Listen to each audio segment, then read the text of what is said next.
What's going on? My name's Matt. I've been working in the motorcycle industry for almost 5 years now. Today, we're going to talk about what makes a helmet safe.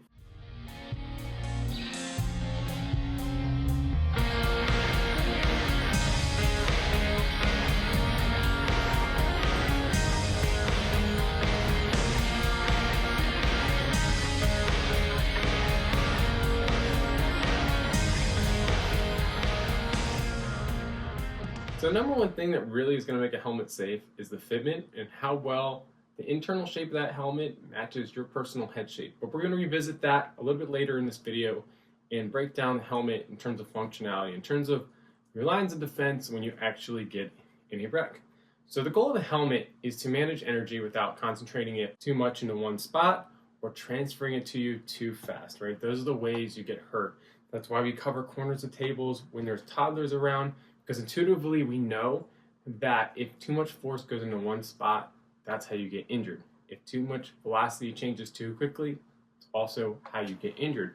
So your shell of the helmet is going to be the first line of defense. And what's going to determine how good a shell is how well it deflects forces, how well it keeps its shape in a wreck, and how well it prevents objects from penetrating inside of it. These three helmets right here are going to be polycarbonate shells. They're what most helmets are made out of, and they're going to be fine for most wrecks. But the thing is, polycarbonate tends to flex quite a bit. Now there's this misconception that you want a helmet to flex a bit because flexible materials help absorb impacts. And that can be true in most cases, but that doesn't really translate over to helmets very well. And that's because the shells are really too thin to absorb anything anyway. So their main function should really just be maintaining their shape, because if a helmet can flex and flatten against the ground or deform to an object, then that can end up concentrating too much force in one spot. If I hit my head on the ground and the helmet becomes flattened, well, my head's not flat. So now we're not maximizing the surface area across your head. It becomes more and more like hitting the ground the more flexible that helmet is. You want a shell that's going to maintain its shape if you have to use it for its intended purpose. That way it feels more like you're hitting your whole surface area of your head rather than just in one spot. That's why on really high-end helmets like this Arai XD5 or anything in Arai's line, you're going to see their proprietary fiberglass Kevlar resin mixed shells. In Showa, you're going to see fiberglass. And carbon helmets also going to be very, very strong. So anything in this higher end, you usually see different construction than the polycarbonate flexible shells. These can still be very strong. A lot of them can still even pass SNELL tests, which is very aggressive testing.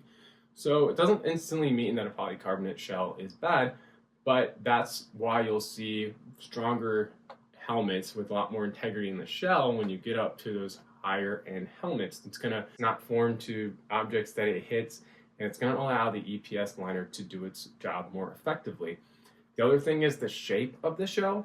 So this is one thing that a lot of people overlook, but Arai figured this out a long time ago.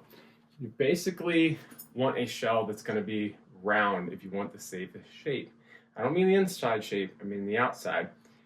Arai, you'll notice this is a continuous round shape. Anything that sticks off is plastic. These are all designed to break off in a wreck. That way if you're sliding towards anything, it's not going to catch and make your head rotate like this. It's just going to break off and keep that momentum going. So this is Arai's solution to anti-rotational forces, and it tends to work really well. I've heard quite a few stories of people getting in wrecks in Arai that have been okay. Are they anecdotal? Yes, but I still take them to heart because I've seen a lot of things happen in my few years in the industry. When you have a helmet like this, a lot of aggressive lines, this is something that could potentially catch in a slide. So if you're headed towards an obstacle, hits that, it could potentially make the helmet go like that, which is not what you want. It's going against that first principle of concentrating too much force into one spot and probably transferring too much change in velocity to your head all at once, which is how you get injured. So Bell put MIPS in this to help mitigate some of those rotational forces, but I think it's a little counterintuitive because they also put aggressive lines on the outside of the helmet. And you'll see that most helmet manufacturers don't really focus on this point. This helmet I'll use for light trail riding. It's a really light, well-ventilated helmet, but ultimately I never really use it on the street because it's a plastic gel helmet with a lot of aggressive lines on it, and I don't think it's the safest helmet that I could choose for dual sport and street riding. So your next line of defense past the shell, we're going to go to the EPS liner. The expanded polystyrene is what EPS stands for. That's going to be your impact liner, how well the helmet can slow down impacts. With higher end helmets, you're going to see multi-density EPS liners typically, and the Arai is a Shoei. Arai is usually 4, and Shoei uses multi-density as well, but they don't always specify how many, so I assume 2 unless specified otherwise. The reason that's important is because depending where you hit your head, you're going to need different levels of support. So Arai, for example, puts the least dense foam on top because if you hit the top of your head, probably means your whole body weight's behind it. They want that impact spreading out as much as possible to help mitigate that impact. And as you go further down the helmet, they make it a little more dense. And I think the philosophy behind that is to help direct force away from more sensitive areas like your temples. So yeah, multi-density liners, different levels of impact, different densities in that EPS liner. Pretty much all the lower end helmets, anything south of $500, usually just going to see single density EPS liners with some exceptions. There are some dual densities out there.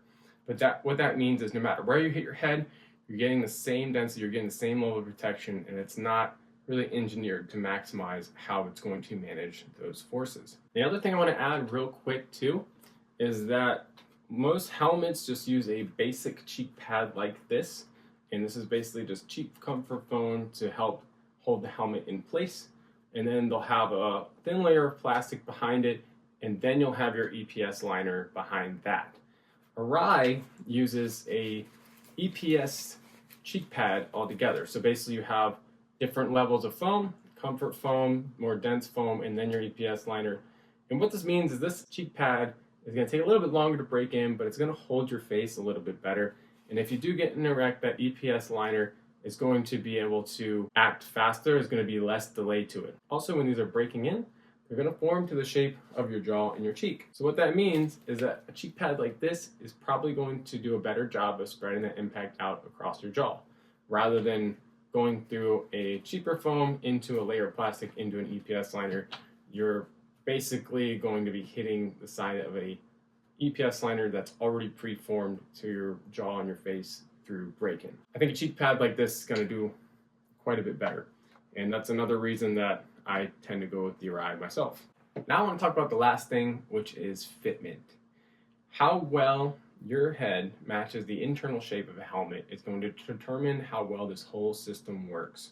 So if you have a scenario like this with a long oval inside an intermediate or round shape interior, you can see that it's mostly just going to isolate force into the forehead and the back of the head, which is again going against the principle of not concentrating it into one spot. If you have a rounder oval or an intermediate and you stick your head into a longer oval shape, you get pressure on the sides, and it's going to isolate that force mostly into the sides of your head. It means it could also shift and cause a secondary impact on the forehead or the back of the head, which is also not what we want. Either of these scenarios, the helmet's also not going to be as secure, so it can rotate around, shift, twist, cause all sorts of secondary forces, and that's also not what we want to see. We want to see a helmet that makes full contact with the round and crown of your head that's going to stay secure. And helmets do break in, so usually you need to go a size or 2 down from what you really think you need as a beginner because they break in a lot. But again, go watch my video on fitment tips if you want to more about that. And the chin strap is a secondary retention mechanism. So really the fitment of that helmet should be what's keeping that helmet on your head. A lot of people ask me, well, does it really matter how well it fits if I put the chin strap on, just tighten that up a bit? And yes, it absolutely matters because that has nothing to do with how well it contours your head. And that can also result in severe neck injuries because if that helmet is too loose and it can come up off your head and it creates momentum and it just catches right here, that can cause serious neck injuries. So fitment should be what's keeping that helmet on your head.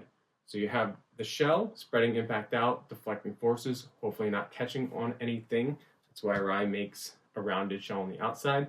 You have the EPS liner, how well it's going to absorb those forces, and it's going to absorb them better the more the outside shell maintains its shape. And then you have fitment.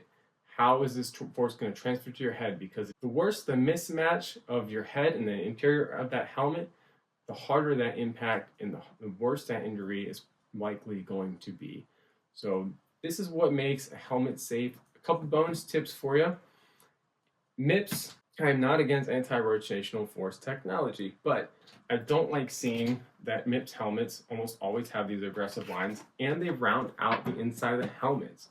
This doesn't seem to be as big of a problem in other industries like snowboard helmets, like the spherical helmets. But in terms of motorcycle helmets, it seems like most of the companies putting MIPS in them round out the inside of the helmet. So you get that scenario with the long oval head inside that round oval helmet with the big gaps here. And this is why I did not get another one of these, and I'll probably never ride one again because it's a mismatch to my head shape. And I didn't know any better when I bought this. So is MIPS a good technology? Probably. But I think it's worth compromising fitment and how well a helmet's spreading surface area across your head and how well that helmet matches your head shape. No, I don't think it's worth that. So if you're worried about rotational forces, I usually just suggest going with the ECE because they designed this helmets to hopefully not let those forces get into the helmet in the first place. Another thing I like to bring up is these internal shields. They're convenient because you can drop down your sunshade as needed, but keep in mind this does create a flex point at the front of the helmet, which translates to this helmet could potentially put a lot of force into one spot again. And in fact, I actually met a guy who crashed in a fly trekker helmet. This is completely anecdotal, but he had a bump on his head right here. He was relatively okay, but he does remember something like bumping him right there. And the only thing that we conclude was that helmet had an internal shield, and we think that the helmet flexed in the front of it and hit his head into that one spot, which is exactly what we're trying to avoid, which is why it's so important to get the right fitment and go with the helmet that's going to hold its integrity and its shape better. If you have any questions about modular helmets, please go watch my video on why I would never get a modular helmet. It's a whole other topic. And if you have any questions or comments, please leave them below. I'll do my best to get back to people and answer your questions. If you like this content, be sure to hit the subscribe button as well as that notification bell so you don't miss any new content. Once again, this is Sen Theory. Until next time.